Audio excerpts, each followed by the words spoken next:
Good afternoon, everybody. Thank you for your time. I'm Simon, and I'm the CTO of Unbound Energy, and today I'm going to share with you solar's dirty little secret, which is that 95% of UK commercial roof space still doesn't have solar installed. So why is that? Why is it that businesses are still saying no to rooftop solar despite it being the cheapest and the cleanest form of energy that they can access? Well, there are two ways to obtain solar. So you can either self-fund, so use your own capital, or you can enter into traditional finance, long-term finance. But unfortunately, neither of these are currently proving attractive for most UK businesses.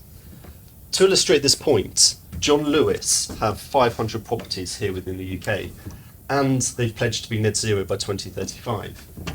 But to this date, they have not installed rooftop solar on a single one of their properties.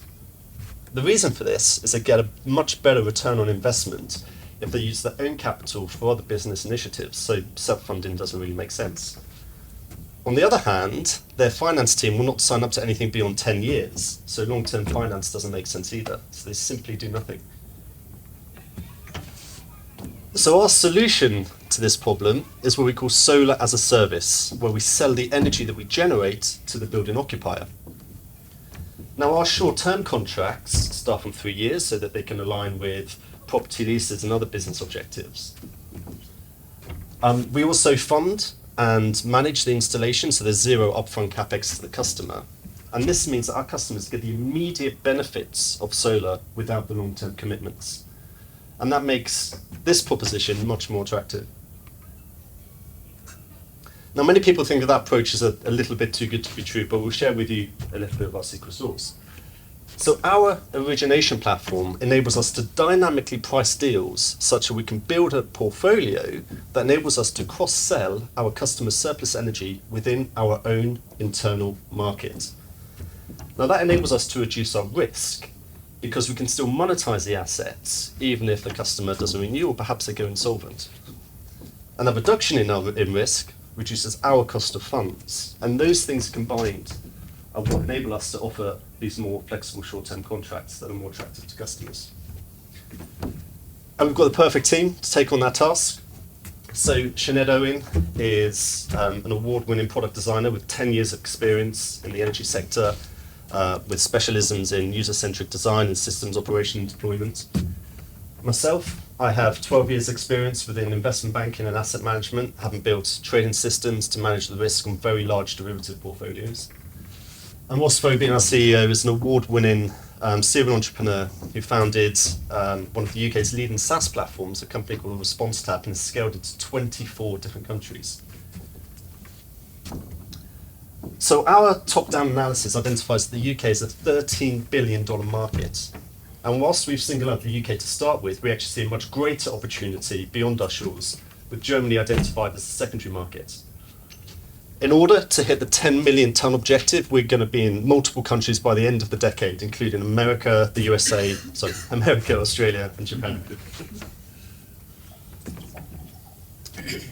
So why now? Well, as we all know, there are growing pressures on businesses to become green. There are much tighter EPC regulations coming down the line, for which installing rooftop solar can help mitigate. Energy prices remain elevated and also uncertain. And recent research published by Goldman Sachs identifies that the requirement for institutional green capex is immense, with $6 trillion required annually by the end of the decade. When we examine our competitor landscape, all of our competitors pass on the financial risk to their customers through long-term contracts. Now, this means that they can only work with very high creditworthy institutions. It also means that it also introduces this concept called the landlord-tenant paradox, where neither party actually wants to take on that financial exposure. On the other hand, because we actively manage this risk, we have nothing to pass on. So we can simply offer more flexible contracts to our customers and also solve this landlord-tenant paradox. So in terms of traction, we've had interest from multiple institutions interested in funding these solar assets, including Barclays and Paragon.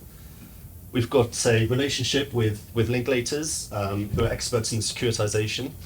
We've got several installer partnerships who eventually price and carry out the installation.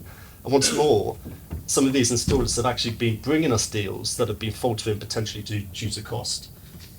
And finally, we've built our pricing engine so we can now start quoting customers with first contracts due hopefully in the next couple of months.